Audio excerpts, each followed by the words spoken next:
today is my first taping day of something.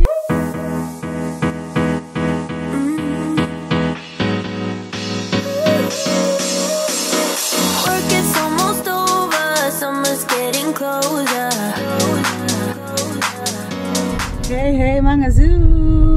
So sabi ko sa inyo, diba, ikukwento ko sa inyo kung ano ang magiging araw natin for today. Babe, U-turn ka dyan. So today is my first taping day of something. This is a show in GMA 7. Hindi ko lang kasi alam kung pwede ko na siya talagang i-vlog. Magpapaalam pa lang din ako mamaya pagdating ko dun sa set. Sana payagan ako. So for now, yun na yung makukwento ko on the way ako. Samahan ako ni Curdy May. Hi Curdy, kumain ka na ba? Oo, busog na ako. Tawid talaga. Tawid mo? Hindi, Sales Road. Same way. Buti na may traffic talaga today. Oo nga. Gantong oras hindi na traffic, no? Kaya kanina, tapos ko nag-move it na lang ako papunta sa mall. Ang tagal pag-grab. Tapos alam nyo ba mga Zoobs, alam nyo naman wala akong gamit dito, mga requirements for taping. Pinapagdala ko ng boots. Wala naman akong dalang boots. Sana kung alam ko lang, ang dami kong mabibili sa Australia na pwede kong gamitin. Ano. Si Curty, nagpunta pa siya ng Mall of Asia para kaninang umaga. Pagbukas ng Mall of Asia, punta siya. Ayun. May boots na ako. So, pakita ko sa inyo mamaya yung itsura ng boots. Kasi maganda naman. Maganda naman. Maganda naman siya. Sa department store mo binili, diba? True. So, ito, on the way na kami. Ito din yung pinractice ko kahapon na rehearsal. Na, yun nga. Naitawid naman kagabi. Yan. Si Mimi ngayon nagsiswimming. Nandun kay Ima. Medyo nagka-cry lalo siya.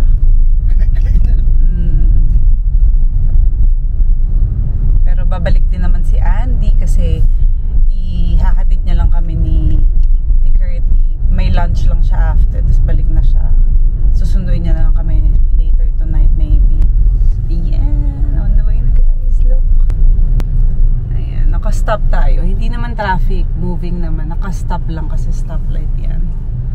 Tapos, yan. Go na. Gamit namin ngayon yung kotse ulit ng kapatid ko. Yung bago niyang kotse. Don't worry. Hindi namin lalaspagin. Ayan. Maluwag ang papuntang C5. Nandito tayo ngayon sa Sales Road. Ayan, syempre update namin kayo kung ano ang magaganap sa ating unang araw ng taping. Kanina pa po pinagdadasal ni Curty na umulan para nakapirma na ako ng attendance. So nandito na tayo ngayon mga Zoobs sa ating dressing room. So ito ang setup natin. Ito yung Starbucks na binili kanina. Kakain ako. Tapos ito ang mga kaguluhan dito sa set ngayon. Umuulan pa rin sa labas. Magme-makeup na tayo. Simulan na natin ang pag-makeup. Ano yung mate? Send ko yung link. Order kayo. Online ba kayo? Kasi for 30 days mo siya gagamitin. Hindi siya mahal. Isipin mo na 30 days mo siya iinumin. Sa isang araw, 3 times a day. So marami siya? Madami. Pampapaya. Pampapaya. Hindi ko dirty. Nakakasabi nga lang ni Star G. Hindi mo nagpapapayat, di ba? Sexy na. May makeup na kami, mga Zoom.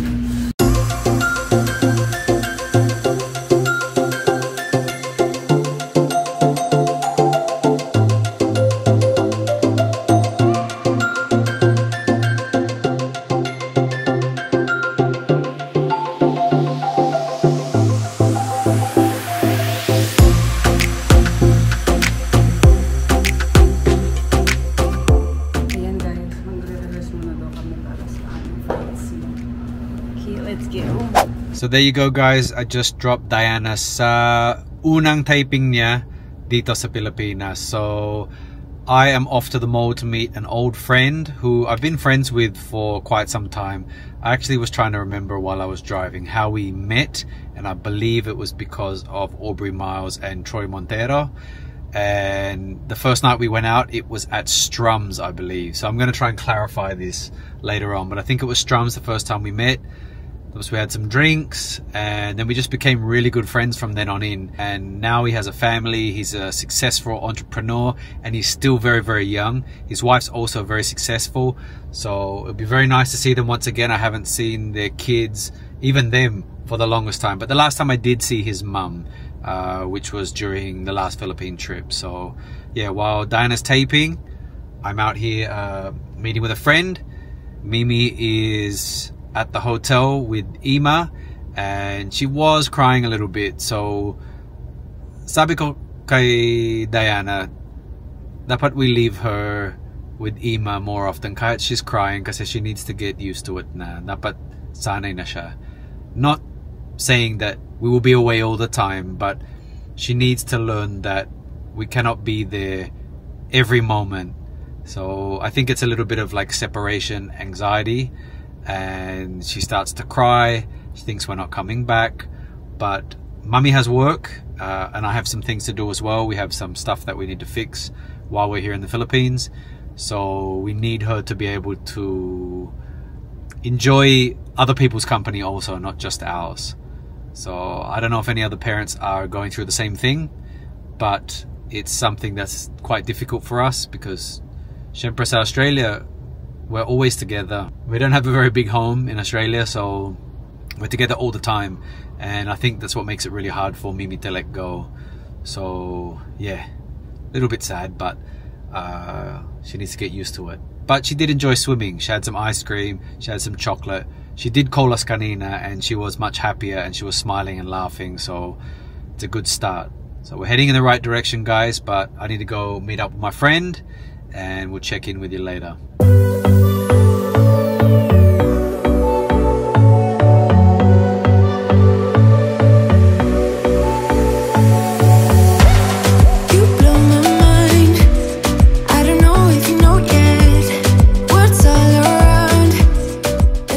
Baby, have a look at this. I'm in a GAC M8, guys. So actually when I was pulling in to Shangri-La, I saw this fly car, and I thought I'm gonna Google what type of car this is because it looks really, really nice. Turns out it's my friend's.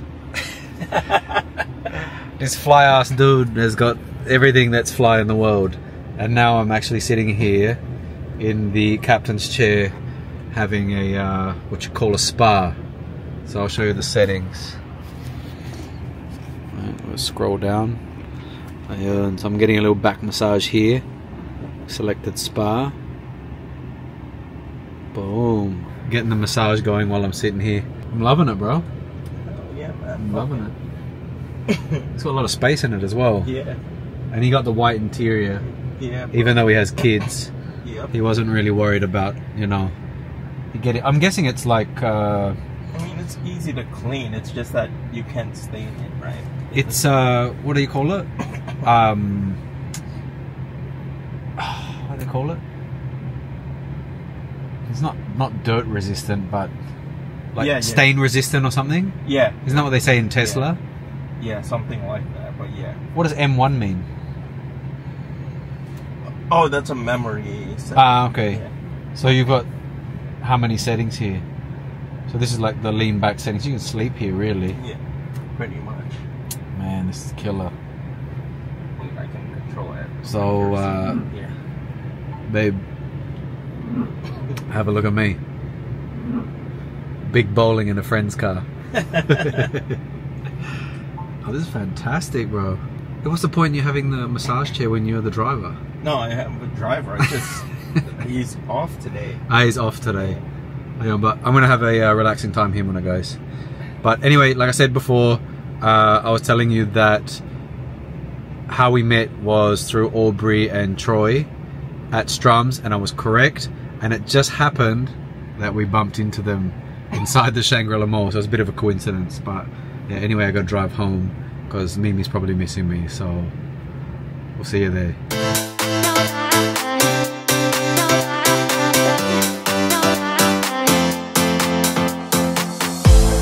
All the right words pours from your mouth, holding me tight, saying I'm all yours, but I feel in my gut it doesn't feel right.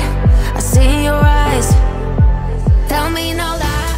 Ang masasabi ko lang talaga, nanibago ko sa unang araw ng taping ko, guys. Kasi syempre parang ilang taon ba? 5 taon ko siyang hindi masyadong ginawa. 5 taon ko talaga siyang hindi ginawa at all. Dahil yun yung legit na meron kang script, may mga kasama ka sa taping, and then yun, parang sa tagal ko nga na hindi siya ginagawa, nung magte-take na kami, parang naisip ko talaga at the back of my mind na, oh my God, I'm doing this again, I'm here. Ganun talaga yung naramdaman ko nung sinabi na magte-take na kami, kasi yung rehearsal hindi mo pa nararamdaman. Pero nung kukunan na ako, talagang masayang masaya ako na nandun ako ulit at ginagawa ko siya. So ayun, I'm still looking forward for more work sa mga susunod, and syempre nandyan kayo. I would like to thank all of our sponsors. Thank you so much, and hindi namin pupuntahan tong Pilipinas kung hindi dahil sa inyo ulit.